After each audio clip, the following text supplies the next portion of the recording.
Soyez les bienvenus en ce dimanche qui porte le doux nom de Rogate. Et ce nom, c'est un impératif latin, donc on n'a pas le choix, il faut le faire, et ça veut dire prier. Voilà. Alors oui, prions Dieu ensemble avec des mots, avec des chants, et dans le silence de nos cœurs. Prions Dieu avec nos propres voix, celle du corps, celle de l'âme, celle de l'esprit. Prions Dieu pour qui il est, prions-le pour qui nous sommes, et prions-le pour tous ceux qui nous confient. Prions le Dieu dont l'amour est tout-puissant, prions-le dès à présent avec le premier chant.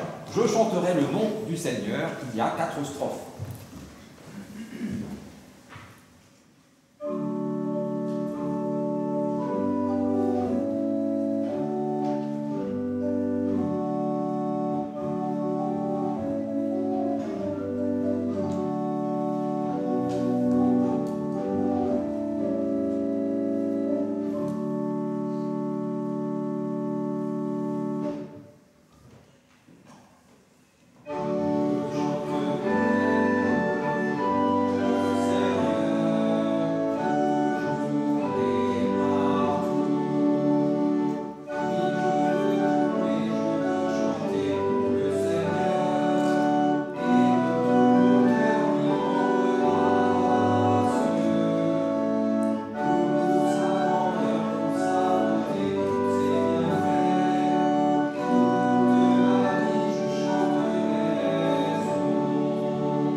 Nous prions ensemble avec les mots du psalmiste au psaume 95. Poussons des cris de joie pour le Seigneur. Allons au-devant de lui avec reconnaissance. Il tient dans sa main les profondeurs de la terre. La mer lui appartient, c'est lui qui l'a faite. La terre fait aussi ses mains face au nous. Venez, prosternons-nous, courbons-nous. Fléchissons nos genoux devant le Seigneur qui nous fait. Car il est notre Dieu. Et nous sommes le peuple qui fait la loi. Le troupeau que sa main conduit. Béni soit Dieu qui n'a pas écarté ma prière, ni détourné de moi son amour. Chantons gloire au Dieu 3 fois saint, et Erzal dem Vater.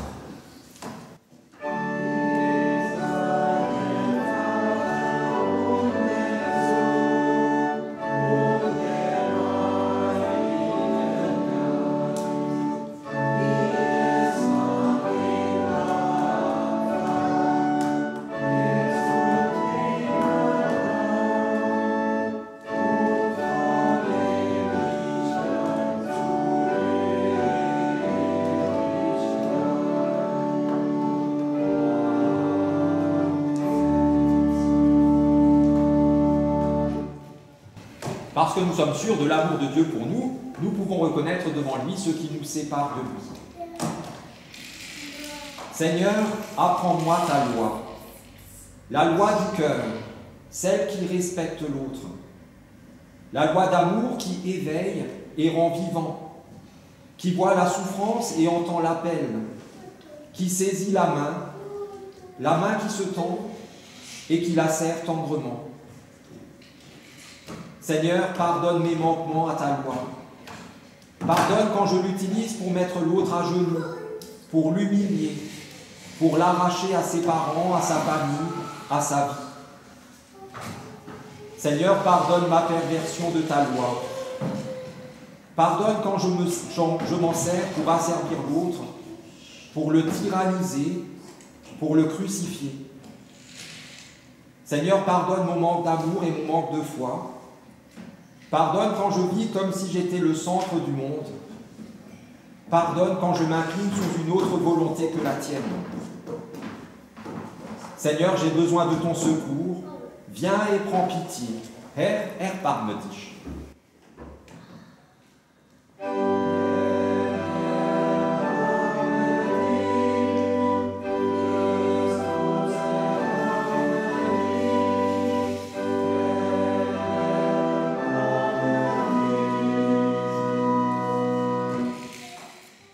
La nuit où il fut livré, Jésus dit ceci à Simon-Pierre, « Simon, Simon, le Satan vous a réclamé pour vous passer au crible comme le blé. Mais j'ai prié pour toi, afin que ta foi ne disparaisse pas tout à fait. Et toi, quand tu seras revenu, affermis tes frères. » Au cœur de tes difficultés, face aux obstacles de ta vie, Jésus prie pour toi. Il prie pour que tu aies la force de traverser les épreuves et que tu sois en bénédiction à tes sœurs et frères, eux aussi tourmentés. Il prie pour toi et sa prière toujours se réalise. Pour cette merveilleuse nouvelle, chantons à Dieu notre reconnaissance, exaltons le Seigneur, Ehre sei Gott in der Höhe.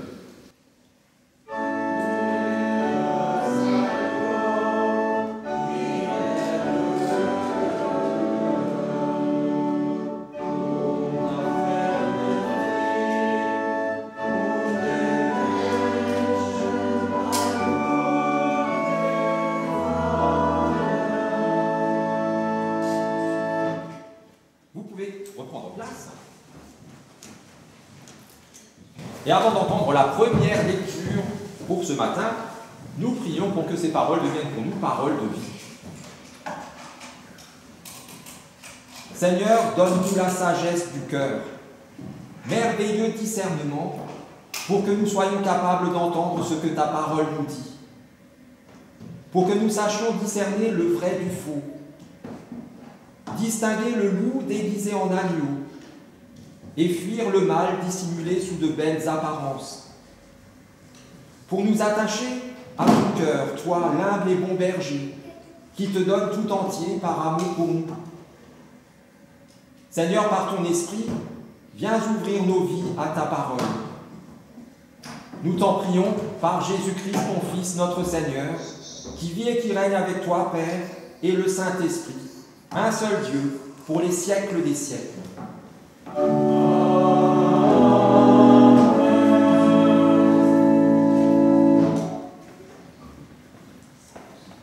Et la première lecture est tirée de la première lettre de Paul à Timothée, au chapitre 2, les 6 premiers versets.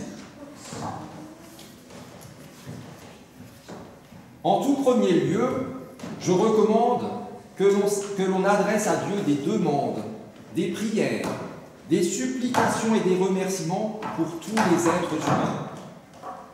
Il faut prier pour les rois et pour tous ceux qui détiennent l'autorité, afin que nous puissions mener une vie tranquille, paisible, respectable, dans un parfait attachement à Dieu.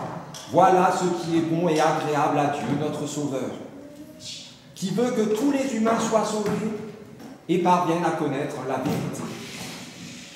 Car il y a un seul Dieu, et un seul intermédiaire entre Dieu et l'humanité, à savoir l'homme Jésus-Christ, qui s'est donné lui-même comme rançon pour la libération de tous. Il a ainsi apporté au temps fixé la preuve que Dieu veut que tous les humains soient sauvés.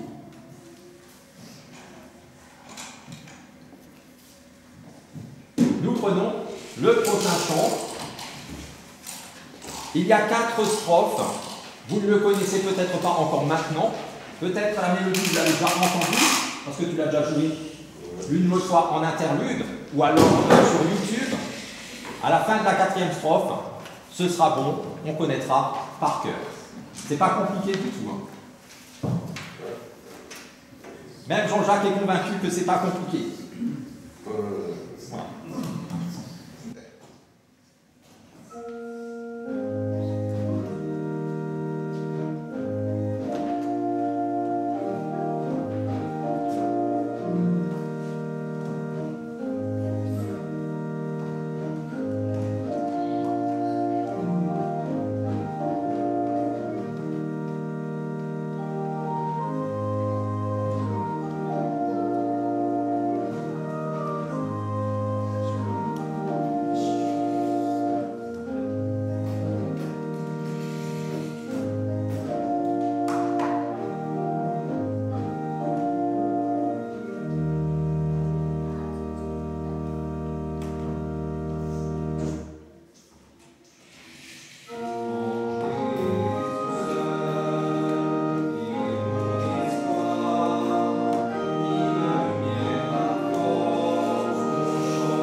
Alors pour Jean-Jacques, a priori, c'était bien. Et pour vous?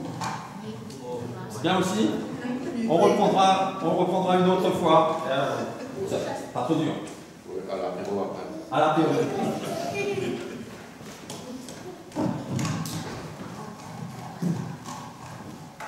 Nous nous levons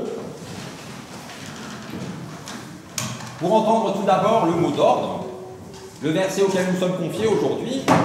Nous l'avons déjà prié au moment du psaume, et c'est psaume 66, verset 20, qui dit ceci: « Béni soit Dieu qui n'a pas écarté ma prière, ni détourné de moi son amour. » Acclamons l'Évangile en chantant « Alléluia ».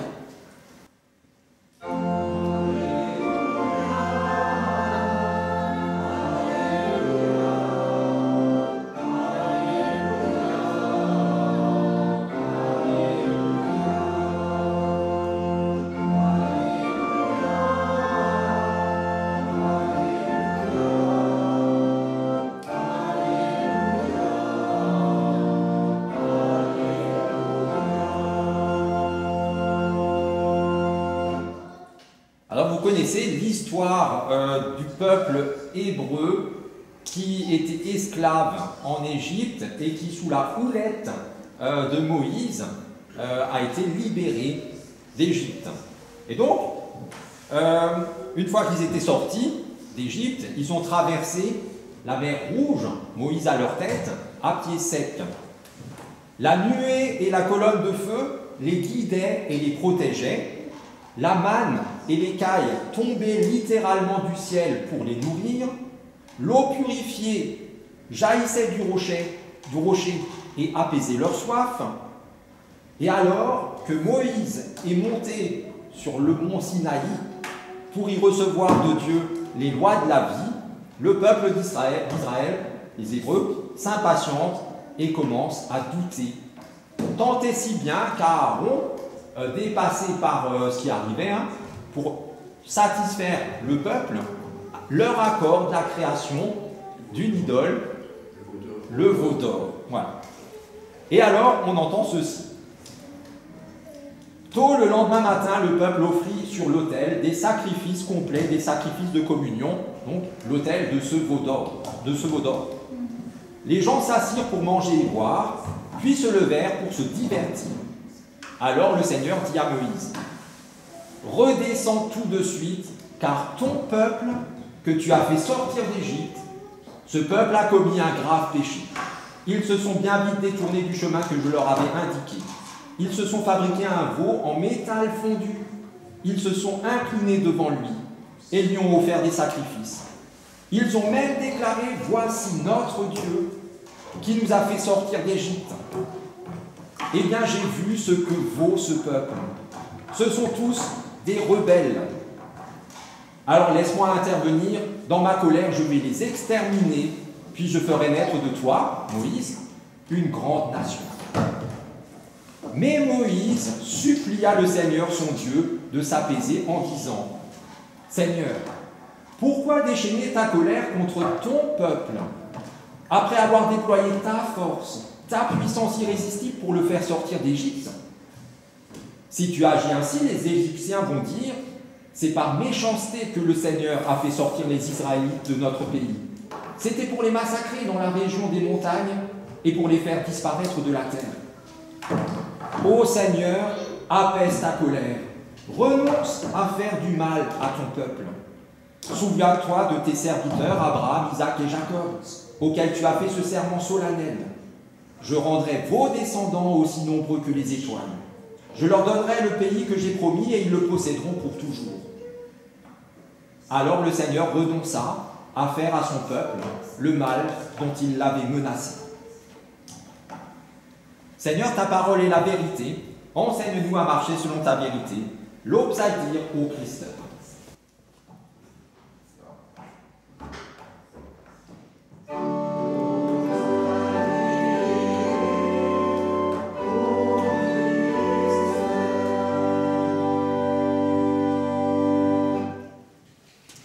Voici la question du jour. Quelle image ou quelle idée vous faites-vous de Dieu? Voilà. Quand on pense à Dieu, on pense le cerveau fabrique forcément quelque chose sur quoi se dirigent nos pensées. Le Père éternel.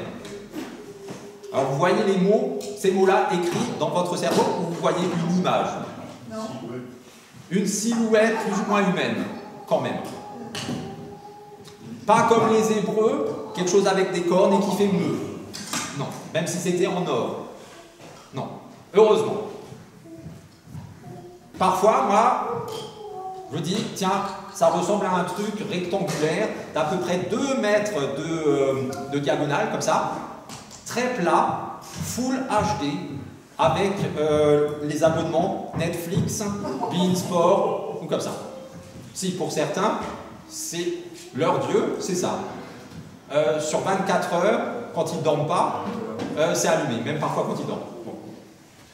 Surtout, donc vous avez dit une silhouette plus ou moins humaine, c'est déjà pas mal, donc il n'y a pas de visage, on ne fait pas trop la différence, bras, tout ça. Très bien. Vous ne m'avez pas dit un nuage, un barbu, un peu sénile, assis dessus qui laisse rouler. Voilà. Qui attend que le temps. Voilà. Heureusement, vous ne m'avez pas dit ça. Ben, la seconde lecture, celle qu'on vient d'entendre, est formidable parce qu'elle balaye plusieurs a priori qu'il est courant d'avoir sur Dieu. Et parce qu'elle est particulièrement éclairante aussi sur cette autre chose commune aux chrétiens, normalement, si commune qu'on n'y réfléchit même plus, la prière. Vous vous souvenez qu'aujourd'hui c'est rogaté, hein, prier. Alors le premier élément remarquable de cet épisode, pour moi, entre Moïse et Dieu, c'est la proximité de Dieu. Alors pour la quasi-totalité des religions de l'époque et peut-être encore aujourd'hui, à part le ciel, quelle est l'habitation la plus propice ou favorite des divinités, peu importe quel Dieu? Soit tout en haut de la plus haute montagne de la région, vous allez à Olympe, vous allez n'importe où, le Sinaï même, etc. Ben, il y a une grande montagne, Dieu est forcément là, c'est l'endroit le plus proche du ciel. Quand il habite sur la terre, il faut le chercher là. Ou alors, au plus profond de la mer, parce que déjà, moi, quand j'ai pas pied, j'y vais pas. Donc, quand il y a 30 mètres de profondeur, peut-être il est là-bas, mais je n'irai pas voir. L'endroit le plus inaccessible, la fosse des Mariannes, par exemple, allez, 18 km ou je ne sais plus combien de fond. Enfin. Dans notre texte, le peuple, le Dieu du peuple hébreu, il n'échappe pas à cette conception, puisque pour aller vers lui, Moïse doit monter tout en haut du mont Sinaï. Et pourtant, la proximité de Dieu avec Moïse, elle n'est pas liée à cette donnée topographique. Sans avoir besoin de lire entre les lignes, on se rend compte que cette proximité ne dépend pas de l'altitude du lieu où se trouve Moïse. Ce n'est pas parce que Moïse monte de plus en plus qu'il est de plus en plus proche de Dieu. Ce n'est pas parce qu'il redescend qu'il est de moins en moins proche de lui. Dans le dialogue à bâton rompu, cette distance géographique est abolie. Elle disparaît. Cette proximité entre Dieu et Moïse est en effet mise en lumière par le fait que tous deux nous donnent ici l'impression d'être un vieux couple. Vous n'avez pas eu cette impression? Alors, pour moi, quand je lis cette histoire, j'ai l'impression que c'est un vieux couple qui se parle. Moïse et Dieu ressemblent ici à tous ces parents dont l'enfant vient de faire une bêtise et qui s'en rejette la responsabilité en même temps que la paternité. C'est bien ta fille. Et l'autre qui dit, ah non, là, on voit clairement que c'est la tienne. Ça, vous voyez, hein? Et celui qui lance ce petit jeu dans cette histoire qu'on vient de lire, eh bien, c'est Dieu lui-même. Il dit à Moïse, Moïse, tu ne le sais pas encore, mais ce que ton peuple a fait me met vraiment en colère. Celui que toi, tu as fait sortir d'Égypte. Dieu dit ça à Moïse. Et Moïse lui répond, comme le font la majorité des conjoints, attends un petit peu, ce peuple, c'est ton peuple, pas le mien, pas d'abord le mien, c'est d'abord le tien. Alors notre Dieu a beau être le tout autre, il a beau rester insaisissable, au point qu'aucune représentation ne pourrait exprimer son être réel, il est aussi celui qui se révèle, qui se donne à connaître, d'abord par la création. Dans notre région, il n'y a aucun doute. Vous allez à Strasbourg, je ne dirais pas la même chose. Mais vous sortez, regardez juste dehors, et vous voyez toute cette nature. Et hein, on voit que Dieu existe. Ce n'est pas possible autrement. Par son nom, on est en train de lire l'histoire de Moïse. Dieu se révèle. Je suis ton Dieu. Je suis votre Dieu. Je suis Dieu. Et pour nous, chrétiens, en Jésus. Notre Dieu est celui qui chemine avec le peuple, en lui ouvrant ce chemin, en protégeant ses arrières, en étant au milieu de lui pour l'aider à porter son fardeau. Notre Dieu est un Dieu qui ne veut pas que nous nous contentions de parler de lui. On parle de lui au culte, hein, on est en train de parler de lui. Notre Dieu veut que nous parlions avec lui. Rogater, prier. Que nous parlions avec lui directement, sans détour de vive voix, on pourrait dire d'homme à homme, face à face. Alors le peuple hébreu n'en était pas encore là de sa relation à Dieu. Il n'avait pas encore saisi à quel point Dieu se fait proche de chacun de nous. Il avait encore besoin de Moïse. C'est le boulot de Moïse. Moïse, toi, tu es l'élu, c'est toi qui vas discuter avec Dieu et ensuite tu reviens vers nous. Nous, on se tient à l'écart de la montagne. De toute façon, Dieu l'a dit, si vous approchez, vous mourrez. Alors, tout en ayant du respect à l'égard de Dieu, parce qu'il l'avait vu à l'œuvre contre les Égyptiens, ce Dieu puissant et exigeant, et bien le peuple, avec cette distance qu'il a mise entre lui et Dieu, n'a pas résisté à l'épreuve de l'attente. Quand on attend, au bout d'un moment, ben on n'attend plus. C'est trop long. Moïse était parti depuis un certain temps, clairement trop longtemps pour le peuple. Et comme Moïse, je l'ai dit, était le seul lien entre le peuple et Dieu, ben il n'est pas étonnant que la nécessité d'un Dieu de substitution ait pris le dessus. Un Dieu modelable à souhait. Si déjà on se le crée soi-même, autant qu'il corresponde à ce qu'on aime. Pour eux, ben comme en Égypte, il y avait plein de dieux aussi, avec, dans le monde en général, avec physiquement une vache, peu importe quoi, voilà. Ben, autant prendre quelque chose qu'on connaît, avec les qualités qu'on connaît, voilà. Un Dieu visible et palpable, un Dieu qu'on peut approcher, qu'on peut toucher.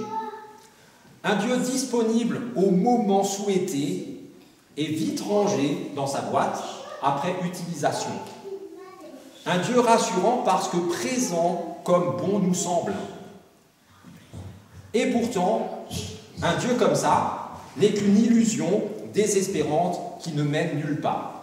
Alors si au fond de nous, on rit des Hébreux, du peuple d'Israël, il ne faut pas rire trop fort, parce qu'un tel Dieu, même quand il s'appelle Jésus, eh ben on en use de la même façon.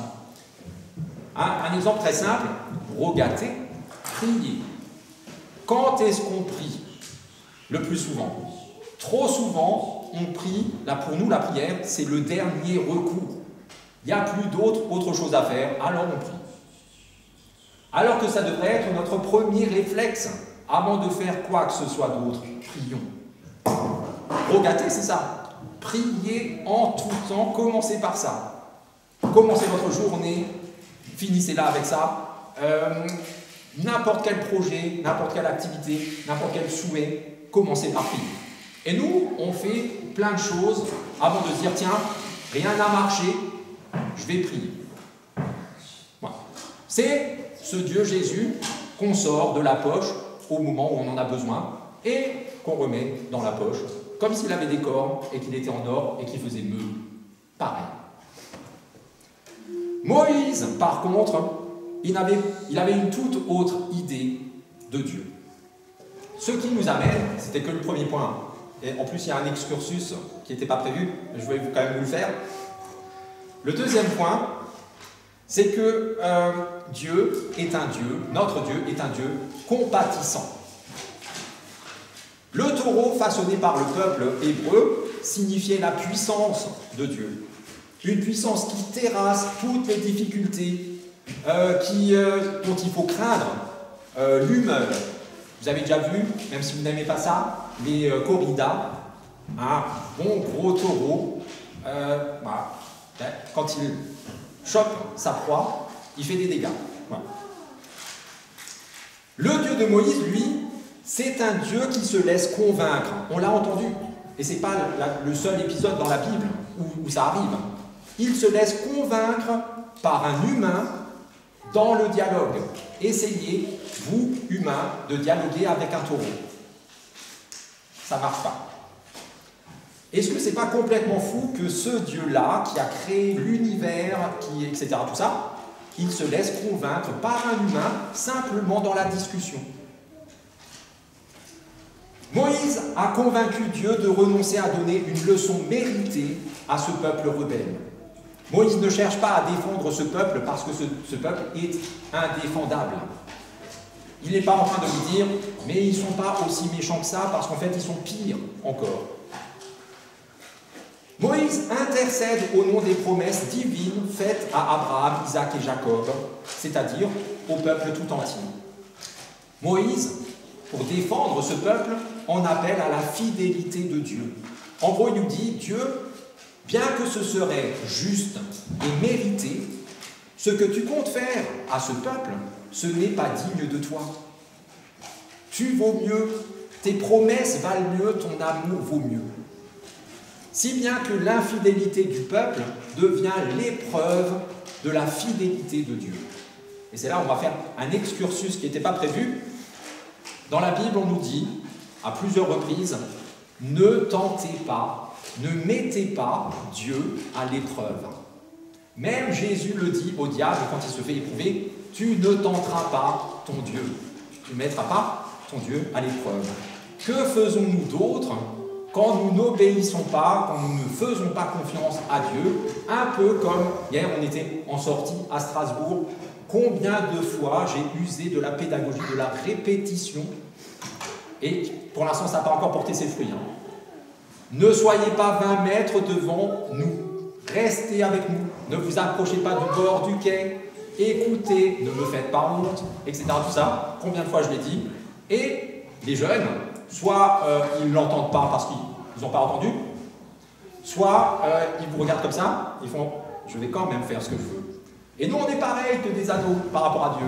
Dieu nous dit plein de choses, faites ceci, ne faites pas ça, ce sera meilleur pour vous. Et nous on est là, on va quand même faire ce qu'on veut. Et comme tu es gentil, tu ne vas pas nous punir, tu vas nous pardonner, c'est ton boulot de pardonner. Voilà, c'est ce qu'on fait. On met Dieu à l'épreuve constamment. C'était l'excursus, pas trop long, ça va. Dieu ne s'écarte pas de son peuple alors que celui-ci l'abandonne. Il ne répond pas au mal par le mal. Au contraire, il offre compassion et réconfort en réitérant son alliance pour Abraham, Isaac et Jacob, pour Moïse, pour David, pour tous ceux qui suivent, jusqu'à nous aujourd'hui. Alors nous en arrivons au troisième et dernier point remarquable de ce texte. Donc ça va, c'est pas trop long. La prière est une relation vivante, vraie, équilibrée et dynamique. Je redis les quatre. Vivante, vraie, équilibrée, dynamique. Souvenez-vous, rogater, prier. Alors je vais vous poser un petit, avec beaucoup de questions. Comme ça, vous pouvez réfléchir à ce qu'est vraiment pour vous la prière. Et la première, c'est justement ça. Pour vous, c'est quoi la prière? Se confier en Dieu. Se confier en Dieu. Absolument. Un contact, une relation. Ouais. Remercier. Ah, voilà. Quand on remercie, par ce biais-là. Avant, on offrait un lapin, une colombe, un veau. Voilà, on faisait brûler tout ça. Maintenant, plus besoin. Maintenant, on le dit. Merci. Comment, deuxième question, comment priez-vous? Vous avez peut-être vous mettez dans dans une certaine position, dans une certaine ambiance, vous joignez les mains, vous serrez tout ça, vous ouvrez les bras, vous levez les mains, vous mettez à genoux, vous courbez la tête, vous levez les yeux au ciel. Vous utilisez, pardon? Dans la journée, Ouais. une pensée, une Ouais. réflexion, Je prêche à des convaincus. C'est vrai. Mais ça me fait vraiment plaisir. Mais c'est pas grave, comme avec les jeunes, répétition pédagogique. Voilà. Oui, absolument. Mais certains ont besoin d'un temps précis, d'un lieu précis, un cadre précis, le dimanche à 10h, par exemple. Et autrement, ça arrive. Si. Pas vous qui êtes là tous les dimanches. Mais il y en a qui ne sont pas là tous les dimanches, et pour eux, si. Prière, c'est quand je vais à l'église. Autrement, bof. La troisième question, c'était ça. Quand et où priez-vous? Attendez-vous le dimanche matin pour avoir votre quota de prière pour la semaine? Ou bien avez-vous institué un rituel quotidien de prière du soir, au pied du lit, tout ça? Avez-vous une certaine facilité, là on change un peu d'optique, à dire vos propres mots quand vous priez, ce que vous avez sur le cœur, ou est-ce que vous utilisez toujours les formules que vous avez apprises dans votre jeunesse? Je suis sûr, Jean-Jacques, que ta grand-mère t'a appris une prière à faire le soir. Voilà. On a tous transmis ça, parce que c'est une belle façon d'apprendre. Après, quand on vous a appris à marcher, vous avez d'abord marché comme ça. Et entre-temps, quand même, j'espère que vous ne continuez pas à marcher comme ça toute votre vie. À un moment, vous courez, puis vous prenez la voiture et tout ça. Pour la prière, c'est pareil. On peut apprendre d'une certaine façon, on n'est pas obligé de prier comme ça toute sa vie. Lorsque vous priez, quelles sont les personnes auxquelles vous pensez? Il y en a. Ouais. Quelles sont les personnes que vous oubliez peut-être volontairement? Les politiciens? Dans la première lecture, le premier truc qui nous est dit par Paul, priez pour les rois et tous ceux qui ont l'autorité. Vous n'avez pas assez lu Paul. C'est vrai, non mais je comprends. Ces gens-là, on les aime pas, ou d'autres qu'on n'aime pas, on ne va pas prier pour eux. Si, il faudrait prier même 2 fois plus pour eux. Lorsque vous priez, vous arrive-t-il aussi de ne pas monopoliser la parole, mais d'être à l'écoute de ce que le tout autre veut vous dire? La prière, souvent, on dit relation, tout ça, mais ça va dans un sens. Comme ça. Émetteur, récepteur. Et une fois qu'on a fini d'émettre, on coupe et on s'en va. Et l'autre, il est là. Demain. Avez-vous déjà osé, ou simplement même pensé, tiens, je pourrais faire comme Moïse? Être un peu plus...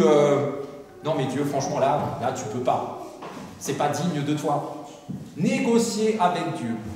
Comme Abraham l'avait fait, pas assez, parce que finalement, Sodome et Gomorrhe, voilà.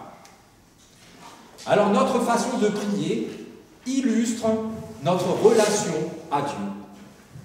Lorsque je suis en relation avec quelqu'un que j'apprécie, cette relation, je lui parle par tous les moyens possibles, le plus souvent possible, et c'est à cette seule condition que notre relation est vivante. Quand j'apprécie quelqu'un que je ne lui parle jamais, où est la vie dans cette relation? C'est comme si elle n'existait pas. Lorsque je suis en relation avec quelqu'un que j'apprécie, je lui parle humblement, sans faux semblant. C'est à cette seule condition que notre relation est vraie. Si à chaque fois que je lui parle, je mets le masque qui va lui faire plaisir, et que je lui dis que des trucs qui ne sont pas vrais pour moi, la relation n'est pas vraie. Lorsque je suis en relation avec quelqu'un que j'apprécie, j'écoute aussi ce qu'il a à me dire. Je ne fais pas que déverser ce que moi j'ai sur le cœur, ce qui est important pour moi. J'attends la réponse aussi, et j'attends aussi que lui se confie à moi. Ce n'est que qu'à cette seule condition que notre relation est équilibrée. Sinon, émetteur-récepteur, il n'y a pas d'équilibre. Lorsque je suis en relation avec quelqu'un que j'apprécie, je lui confie les autres gens que j'apprécie, comme ceux que j'ai du mal à apprécier, parce que je sais que lui, il m'apprécie. Il appréciera aussi ceux que j'apprécie, et il pourra peut-être m'aider à aller au-delà de ceux que je n'apprécie pas. Et c'est à cette seule condition que notre relation est dynamique. Parce que si, du début à la fin de ma vie, ma relation à Dieu reste exactement la même, celle de la prière de l'enfant de 4 ans au pied du lit chaque soir, quelque chose qui n'a pas poussé, est-ce qu'on peut dire que c'est vivant? Moïse n'avait pas besoin de la tente de la rencontre ou d'une montagne, ou de toute autre mise en scène ou artifice pour parler à Dieu. Il lui parlait constamment, tout le temps, quand ça vient. Il n'avait pas besoin de faire semblant d'être quelqu'un d'autre pour pouvoir lui parler. Qu'il soit Moïse avec son vécu propre, c'est ce que Dieu attendait de lui. Je veux que toi, Moïse, tu me parles en tant que Moïse. Je dirais 1 fois sur 2, Moïse commençait même par écouter Dieu avant de parler lui-même. C'est ça? 1 fois sur 2, je m'engage personnellement, c'est qu'il n'y a que moi, c'est peut-être pas ça. Peut-être c'était 3 fois sur 4. Peut-être c'était à chaque fois. Peut-être c'était que 1 fois sur 4 même. Avant de parler, il écoutait. Commençons nos prières par un temps de silence. Peut-être on priera autre chose que ce qu'on a envie de jeter. Pas à chaque fois non plus, il y a des fois où on a besoin de lâcher, lâchons. Mais parfois, quand on est tranquille, calme, dans une situation normale, un jour normal, écoutons. Ainsi, sa relation à Dieu était vivante, vraie, équilibrée et dynamique. Moïse n'était pas le même quand on l'a connu en Égypte qu'à la fin de sa vie.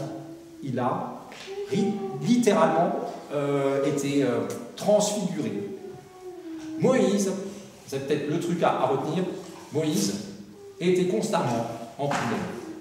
Même quand il reprenait Dieu, même quand... Voilà. Puissions-nous nous aussi persévérer et progresser dans la découverte de ce Dieu qui s'est fait tout proche de nous.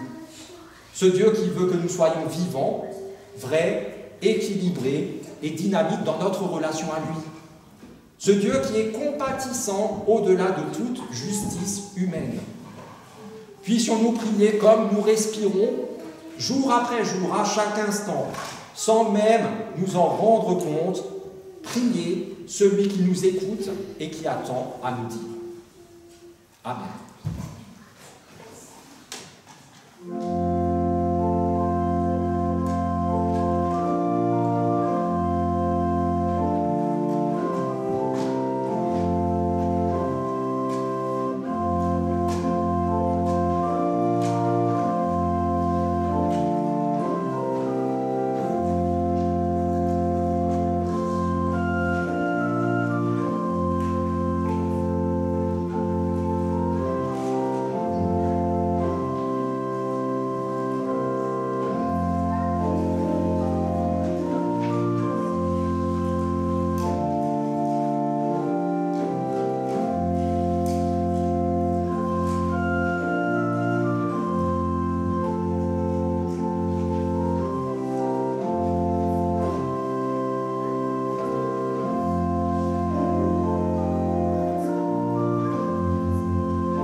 Seigneur, l'apôtre Paul nous encourage en ces mots. Soyez toujours joyeux. La grâce du Seigneur Jésus soit avec vous. Soyez en paix les uns avec les autres. Et pourtant aujourd'hui, des sœurs et des frères, en humanité et en ton nom, sont profondément tristes, car ils souffrent la solitude, la peur, la faim, la maladie. Aujourd'hui, des sœurs et des frères, en humanité et en ton nom, ne sont pas en paix, car ils vivent la rancœur, l'oppression, la violence, la haine. Aujourd'hui, des sœurs et des frères, en humanité et en ton nom, ne vivent pas ta grâce, car ils sont prisonniers de leurs idoles, l'orgueil, l'égoïsme, la cupidité, tous les esprits mauvais. Seigneur, nous te prions pour que notre monde vive ces paroles que tu nous as laissées. Nous te remettons tous ceux que tu confies à notre prière, et particulièrement ceux qui ne trouvent pas la joie, ceux qui ne sont pas en paix, ceux qui ne vivent pas ta grâce, parce que trop souvent l'épreuve est trop lourde, les ténèbres trop épaisses, l'espérance trop lointaine. Seigneur, nous te remettons les chefs des peuples, et particulièrement notre gouvernement, pour qu'ils aient à cœur la liberté, l'égalité et la fraternité, ainsi que la justice et la paix de tous. Seigneur, nous te remettons les familles, pour qu'elles soient des lieux d'écoute, de partage, d'amour et de réconciliation. Seigneur, nous te remettons les membres de nos paroisses, pour qu'ils entendent, saisissent, vivent et proclament la libération que ton amour nous a gagnée. Seigneur, nous voici devant toi, unis dans une même fraternité et les mains ouvertes pour recevoir de toi la joie, la grâce et la paix que tu promets à ceux que tu fais tes enfants et qui te répondent avec les mots que tu nous as toi-même appris. Notre Père, qui es aux cieux, que ton règne vienne, que ta volonté soit faite sur la terre comme au ciel. Donne-nous aujourd'hui notre pain de ce jour. Pardonne-nous nos offenses, comme nous pardonnons aussi à ceux qui nous ont offensés. Et ne nous laisse pas entrer en tentation, mais délivre-nous du mal, car c'est à toi qu'appartient le règne, la puissance et la gloire, au siècle des siècles. Amen.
déjà tous les automatiques, comme le racine. Plus aucun automatique. Ah, mince. Allons dans cette semaine et dans nos vies, engagés et affermis par cette promesse de Jésus qui nous dit « Ne vous inquiétez pas pour votre vie, de ce que vous mangerez ou boirez, ni pour votre corps de ce dont vous serez vêtus. Votre Père Céleste sait que vous en avez besoin. Cherchez d'abord le royaume de Dieu et sa justice, et tout cela vous sera donné en plus. » Et qu'ainsi Dieu notre Père, par son Esprit, vous accompagne et vous conduise, qu'il vous affermisse dans son alliance éternelle en Jésus-Christ, son Fils, notre Seigneur. Et soyez bénis, vous êtes bénis. Amen.